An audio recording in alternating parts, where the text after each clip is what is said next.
What Taylor Swift song are we going to sing when you do that? Shake it off. Shake it off. I love this carrot and feta galette so much that I had to include it in my cookbook, My Life in Pies. It's just so beautiful, easy to make, delicious, the perfect summer galette. I'm so excited to show you how to make my favorite dough. It's called Mary's Favorite Pie Dough, and you can adjust it for sweet or savory. Today I'm going to give you the savory version, and I'll explain how you can tweak it for a sweet pie. So you have your food processor. So let's put our flour. I have 3 cups, so put that in there. A teaspoon of salt. Now, if you were doing a sweet pie, this would be the time that you would add a tablespoon of granulated sugar. Okay, let's just give that a simple pulse to incorporate the flour and salt. There we go. Now, the key to a good crust is you want your butter cold. Sometimes I even freeze the butter, and I actually grate it on a cheese grater. But today I'm just going to dice it small. So we need 12 tablespoons. So let's start cutting the butter. Cold is the word when making a crust. Your water has to be cold. That's why I have it set there with a bunch of ice. You need everything cold so that all the ingredients incorporate well together. And then when you roll it out, you won't get all those cracks. It'll be easy to roll out, and it'll hold its form when you transfer everything into your pie plate or your tart pan. Okay, still a little smaller, I want the pieces. You're gonna see that once we add the small pieces of butter and the vegetable shortening, which is 1/3 of a cup, once we start processing it, you want the texture of the mixture to look like little peas. I love a good Irish butter. I've gotten into the Amish butter as well. And there's some really good French butters. So we want to add the butter a little at a time. So we'll just put it in.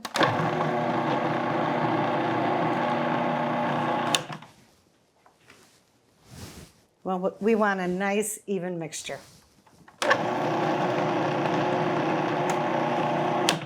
When my mother made her pie crust, she would actually use a fork to try to incorporate everything. But oh, I love my food processor. Almost there with the butter. Get that down the chute.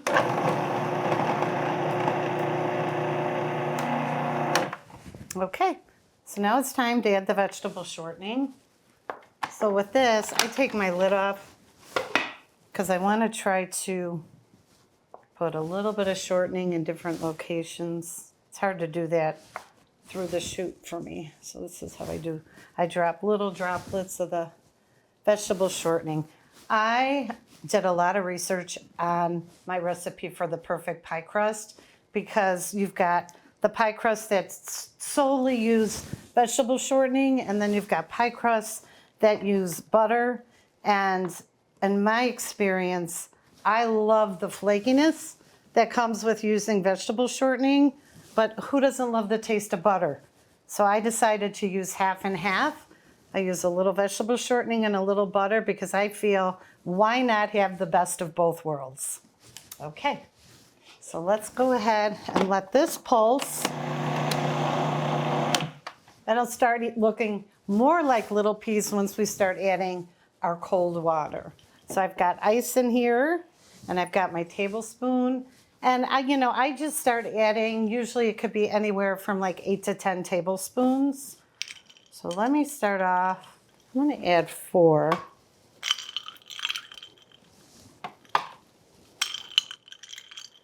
And the key is to make sure not to get any of the ice in there. So let's start with 4. Give it a few pulses. Okay, start with 4 more. And it's just very visual. You want to add enough water where the dough comes together. 2, 3, 4.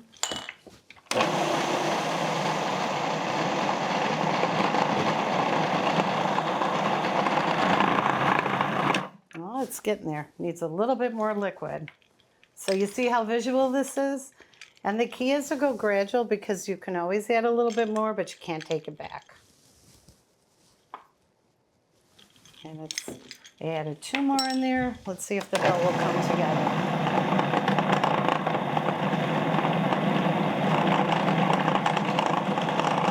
Okay. Oh, it's perfect. Look how good that dough is coming together. Okay, let's see our pie dough. So I turn it out onto a surface. All right, so with my hands, I'm just gonna knead the dough a little bit. Oh, it's the perfect texture. Oh, there's something so meditative about kneading dough. This recipe is enough for two pies. So I'm just gonna cut this in half. We're gonna form this into a ball. You can use the whole recipe if you're making a double crusted pie, and you'll only need half the dough if you're making a single crust pie. Okay, so here I've got it in a ball. Just give it a gentle press. This will make it easier to roll out when it's time to make your pie. So you can use plastic wrap.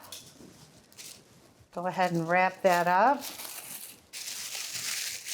And I'm gonna put this in the refrigerator for 30 minutes, or you can leave it in the fridge overnight. It's time to prep the carrots for the Carrot Feta Galette. So first, let's start peeling. I love this galette. It's visually beautiful. That's why I'm using multicolored carrots. I love when my food looks pretty and delicious because for me, I eat with my eyes first. Okay, so now we're gonna slice our carrots. I love to use a chef's knife. Make sure your knife is sharp. So I'm gonna make long strips, cut most of these carrots in half. If you've got a really big carrot, you can quarter the carrots, but I'm also gonna make some just round slices, and you're gonna see why when I put it together. Visually, it's beautiful. So let's cut a few rounds. And then just cut your carrot in half. Just rack your knife. Just guide your knife so that it's splitting the carrot as even as possible. And the key to this recipe is that you really want to part cook these carrots because they are going to release some moisture, and you want that moisture released because if you get all that moisture on top of your crust, it's going to make your crust soggy, and sometimes it just doesn't rise very well.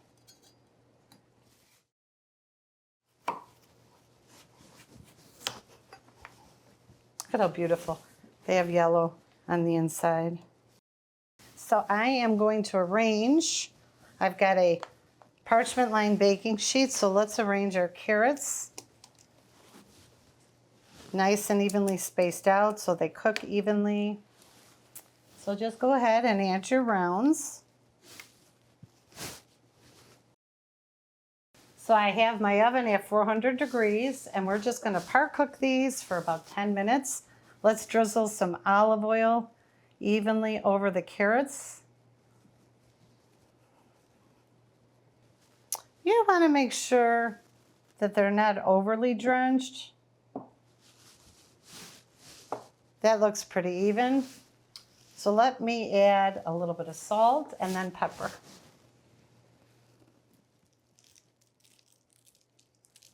So we're just seasoning with salt and pepper right now because there's going to be some seasoning in the feta cheese.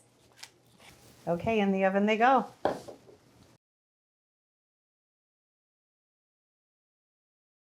Let's start making the feta filling. Let's start with our fresh lemon juice. You only need about 2 tablespoons.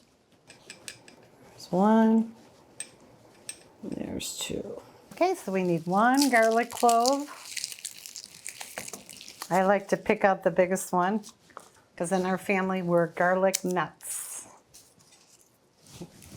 Give it a little smash, cut off the ends. and get that peel off. And the beauty is you don't even have to mince it. Just drop it in.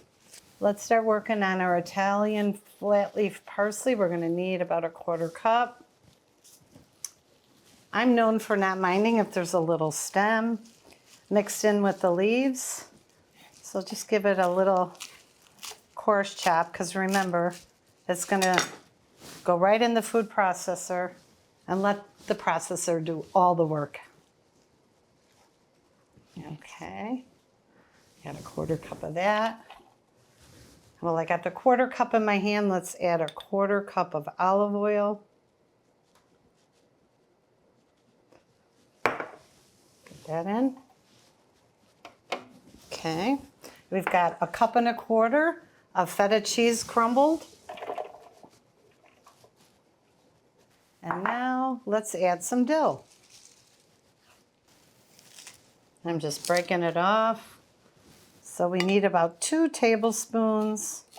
Just going to chop it so that I can fit it in the spoon.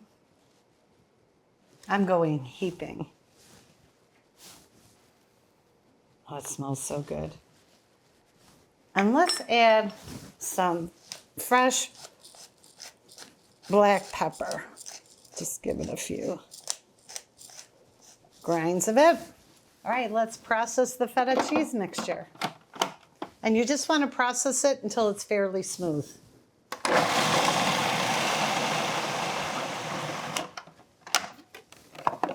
Ooh, look at how beautiful. Nice and creamy. It's going to be so spreadable. Oh, let's give it a taste. It's perfect. It's thick, but yet creamy. Okay, so I've taken my dough out of the refrigerator, and I'm using 1/2 recipe of my Mary's favorite pie dough. And I like to roll out my dough right on parchment, because then it's easy to transfer to the baking sheet. Add a little bit of flour. And we're making a rectangular tart. So let's see if I can do it. Start from the middle, working your way out. Trying to get it into a nice rectangle. Use your hands too. I add flour a few times when I'm rolling the dough. I just think that it's easier to roll the way, but you do not want to add too much flour, because then it'll make your pie crust very tough. But this is rolling out really nicely. And you're aiming for 1/8 of an inch. And I'm trying to leave about 1 inch to 1.5 inches border, and you'll see why in a minute. And the beauty of a galette is it's supposed to look rustic. I'm getting close here. Let's just even it out. And it's all about even hand pressure on your pin. Well, I'm pretty darn happy with that. So let me start to spread the feta filling. I like to use an offset spatula. I'm just going to add some dollops. Make sure to keep about 1 inch of a border, because we're going to fold over the edges. Okay, now you're just going to spread. I go from the center, moving the filling outward. It's the perfect amount of filling. Perfection. Okay, I'm going to go get my carrots.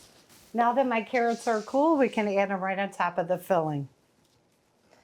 I like to place my carrots on an angle. A little bit here, a little bit there, filling in some of the gaps. You can set them right on top of the long ones. I mean, look at how gorgeous this is. I think that's perfect. Okay, so now let's go ahead and fold over the sides of the tart. I start from the long ends, and if you have the carrots too long, trim them back. Otherwise, it's going to make it really hard. So go ahead and fold over. the side of your tart.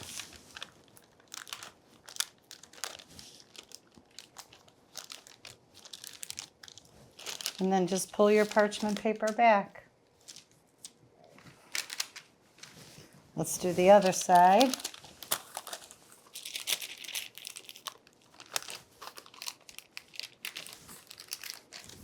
Parchment paper is a godsend in any kitchen, and it makes for such easy cleanup.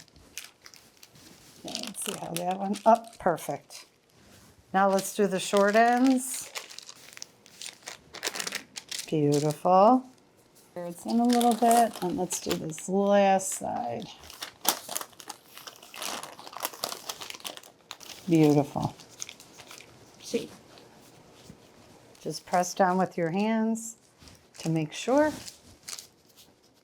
that the pastry is sitting flat right onto the vegetables. Okay, now I'm going to prepare the egg wash.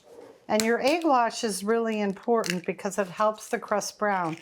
When you're doing a Mary's favorite pie dough, the sweet version where you have that tablespoon of sugar in there, the sugar is what helps make the crust brown. Well, we're not using sugar in the savory version, so that's where the egg wash comes in. That's what's going to get the crust nice and brown. So I've just cracked one egg and I'm adding a tablespoon of cream. We'll get that all mixed.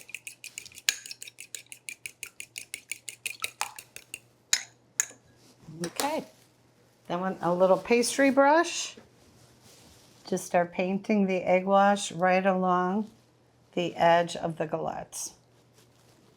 Then we'll pop this in the oven at 350. We had to reduce the temperature of the oven from 400 because 400 would be too hot to bake the pastry crust. And we'll bake it for 40 minutes. Make sure to stay around in your kitchen because you won't believe how delicious the kitchen's going to smell. Okay, so we're going to transfer our galettes right onto our baking sheets. And then you just lift and transfer. Look at how easy that was. All right, it's going in the oven. Oh, this looks beautiful. You know when your galette is done, when the crust is a nice golden brown, that egg wash really did the trick. Okay, so let's get this transferred to our cutting board. Perfect. And I like to use a sharp chef's knife to do the cutting. And I like to cut on a diagonal because I think visually it looks really nice. Somebody's going to get a big piece. See, look at how easy it is to cut. And the key is you want to let this cool for 10 minutes. Otherwise, you're not going to get these nice smooth cuts. Okay. I love to serve this galette with a nice spring salad with a Pim's cocktail. You can find that recipe on my website. And let's put some pretty garnish on there. And you all know I love dill, so let's add a little bit more. And dill is such a pretty herb.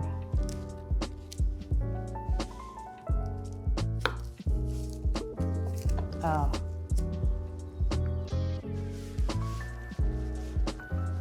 It's so delicious. The crust is just nice and crispy.